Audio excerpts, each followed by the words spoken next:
Hello guys, good morning. May morning blessings tayo. Tingnan natin guys. Thank you Lord sa morning blessings na binigay niyo sa amin Lord. Thank you kaayo Lord. Mabait talaga ka Lord. At kanina umaga guys, andun kami sa bahay ni Mama. Pinag-surprise namin si Mama sa ginawa naming pagmanyanita sa kanya. Kasi noon pa yan guys, request na niya pag makakita daw siya, magpamanyanita siya. Kaya ayan, ginawa namin guys. Happy siya. Ngayon, pinag-surprise namin mga kapatid ko, mga apo, at mga sungay. Ayan, thank you Lord. Happy si Mama. Thank you sa pagbigay ng good health palagi ni Mama Lord. And ito na guys. Yung sinabi kong morning blessing sa atin. Thank you Lord. At nanganganak na yung kalabaw natin. Hello. Morning. Thank you kay mga pag-anak. Ay, kasuko. Kasuko siguro siya. Hindi man ako unsaon. Yung na ano siya guys, yung nagalit. Akala siguro niya na kunin ko yung anak niya. Kaanak lang guys, siguro kaninang madaling araw din. Kasi ayan oh, nagdugo pa yung ano niya. Thank you Lord. May unjod in town ka Lord sa mga iyong pag-anak. Hindi pa man siya patutoy. Katuod sa dede. Ay, laki pa rin. Palaging laki ang anak niya guys. Noon pa yan. Parang pang-apat na to. Laki pa rin. Hindi siya nagbigay ng babae na anak. Laki. Padidi, oy! Yo! Padidi. Gigutom na. Siguro giuhaw ning inahan. Morning pa man po. Salamat Panginoon. Binigyan mo kami ng grasya Lord sa aming kalabaw. Gisorbe na din ito guys sa taga PCC. Sabi nila pag manganak na sa kanila na rin. Kasi yung kasunduan nito guys is magbigay kami ng natiba pag manganak, pero hanggang ngayon hindi pa ako nagbigay guys kasi okay man din sila na kung gamitin lang daw sa mabuti yung anak, kung ibenta okay lang sa kanila. Hoping na ngayon hindi pa rin nila kunin to kasi nangangailangan pa din tayo ng financial support nito, puhon kung maibenta din kaloyan si Ginoo kasi may tayo, estudyante, hoping na maka-understand din yung taga PCC sa atin guys. So, anuhin lang natin pagsabihan ng maayos, mabuti na kailanganin pa din namin kung talagang ibigay nila sa atin. Kasi we need sa to guys, kung ibenta natin puhon pambayad sa school, kung kaloyan, ihatag sa taga PCC sa atin. Hoping na mo okay pa din yung taga PCC. Kasi nung mga anak niya, sinabi ko na pinaayos namin sa bahay namin, pinarenovate. Kaya ayan, okay lang din sila. Din yung last, yung gisunda nito guys, ginamit din namin yung namin patubig, okay lang din sila guys. Okay naman yung taga PCC pag ipahimutang or ginamit lang ng mabuti daw yung benta, okay ra sa kanila.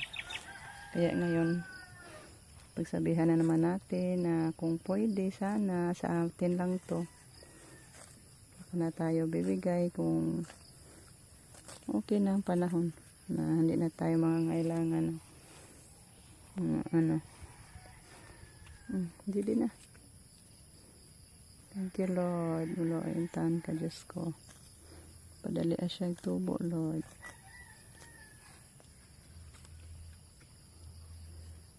Ayan.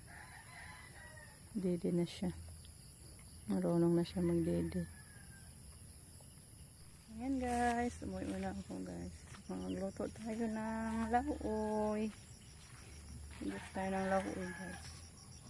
Buti yung mga lalaki, may mga canned goods man pinadala ni Ma'am Christina. Thank you po kay Ma'am Christina sa mga canned goods. Ay, akala ko pwede na maigulay itong ating upo. Maliit pa din pala.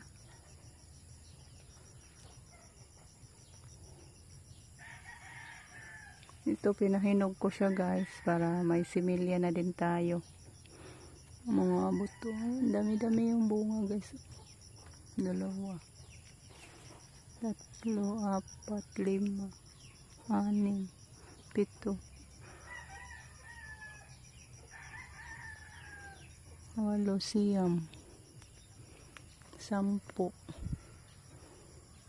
May uod. Bakit ito namatay yung bunga na to? Meron pa doon namatay. Ako siya namatay man. Wala tayong maigulay guys. Konti maliit-liit pa. Mga ilang araw pa to pwede magulay. So, papaya na lang muna yung gulayin natin. Yung kalabasa ko dito guys. May ano na siya. Malapit na siyang magbunga. Ayan. Ayan guys. Meron pa. Maliit pa lang. Ayan. Pero doon, may bunga tayo dito. Pero maliit pa guys. Hindi pa pwede maigulay. Hala, namatay man yung isa. Namatay guys. Ayan siya. Doon pa.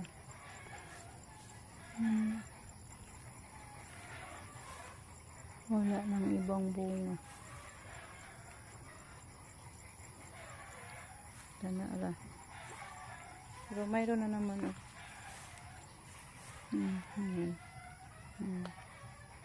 Malapit na din. Tsaka ay namatay na. Kukuha na ako ng kapayas guys. Papaya na lang yung gulayin natin. Papaya at saka alubati. May alubati tayo. Hala, natumba yung ano ko guys. Sili. Hala. Kawawa. Natumba. Kuha muna ako ng pantali nito guys. Saka yung ano ko. Kamatis. Siguro yung sa pag-ulan to guys, natumba. May bunga ra ba? Yung kamatis natin. Ang silingan og madaapi mapituhan man. Thank you Mami Uli. Thank you Dong. Another blessings naman. Parang kailangan ko daw yung Justin at Jericho. Thank you kay. Ito na sa atin ito. Thank you ma'am. Nagpiyuhon sa namo to. Kaya pa ito na. Problema lagi ko aling kong ma'am gani. O jud na halin ma'am oy kay way mo palit di man kalabas sa barangay. Ito na sa adya akong pandayon po ito. Sige. Isod na lang na dito sa. Ang matang-tanga ito na sa ad. Mahalad ko pa.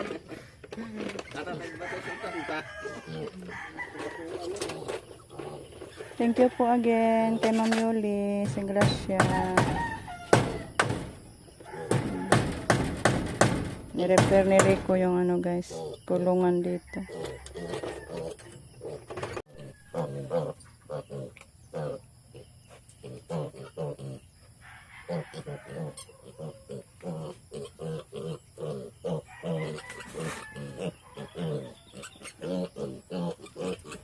Ayan, thank you Ma'am Yuli. We pray na lang na ipalayo ang taon ta sa mga sakit sa mga baboy ngayon.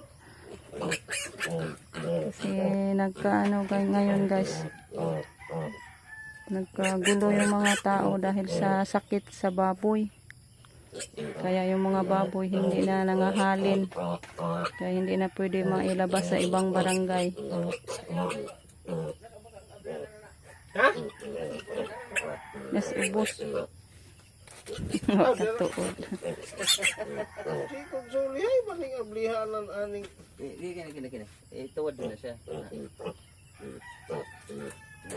Tagpila po ni dong yung baboy. 2.5. sabi. Thank you kay dong. Paghatod. May lagi mo ang tulas is. Wakatuod.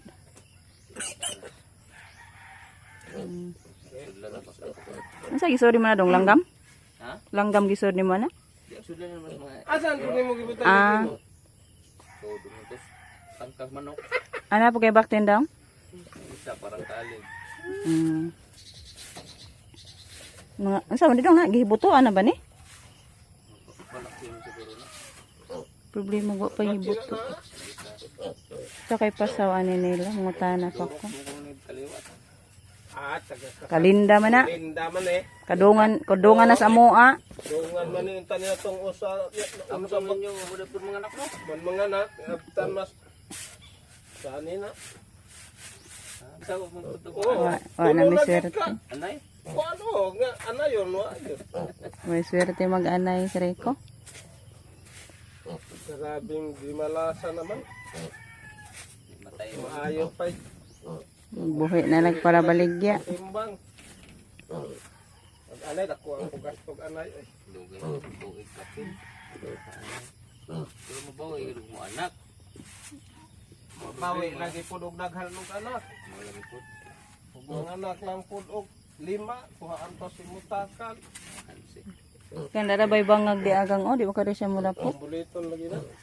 Ano ito yung baboy mga himso. Wala.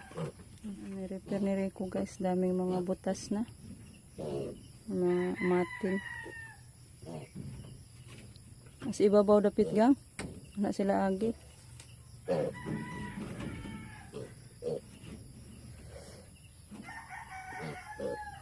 Yung hollow blocks pa, sira na. Baka lumusot sila dyan guys. Lalabas.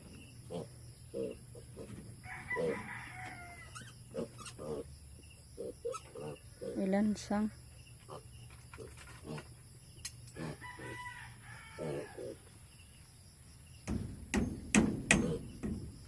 Kabang.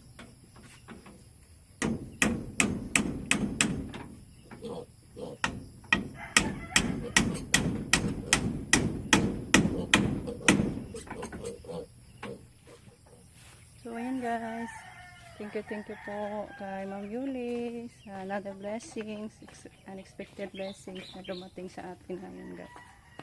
Super blessed tayo this day. Thank you Lord. I'm hoping na hindi makapasok yung ESF dito sa Tuburan guys kasi malapit na yung ESF andun na sa Trinidad. Doon sa paalala ni Jericho na ano na yung ESF nila hanggang kaya kaninang madaling araw nag-usap kami sa kapatid ko guys about sa ESF kasi ang dami niyang mga lutasunon po na baktin, napakamalaki talaga yung mga baktin niya guys kasi pure hyper. Then na problema siya kasi yung buyer may buyer na siya guys kaso hindi makapunta sa Tuburan din, yung taga Tuburan hindi pwede makalabas sa ibang lugar din. So kaya yung mga baboy dito lang sa Tuburan talaga. Kaya yung baboy ni Ma'am Yuli, yung pinainahin ko guys, i-post ko sana na ibenta. May bibili sana kaso hindi pwede guys. Isa ibang lugar. Kaya ayan, napag-isipan ko na katay na lang namin ngayong piyesta. Then ibenta ko yung ibang karne kung may bibili kasi wala nag-jud akong choice ma'am pero it's okay lang, andun din si Lord na nagbigay sa atin ng blessings. Hindi lang tayo magpakawa sa paglaom. So So, thank you po Ma'am Yuli sa mga grasya na walang katapusan. Thank you so much, Ma'am.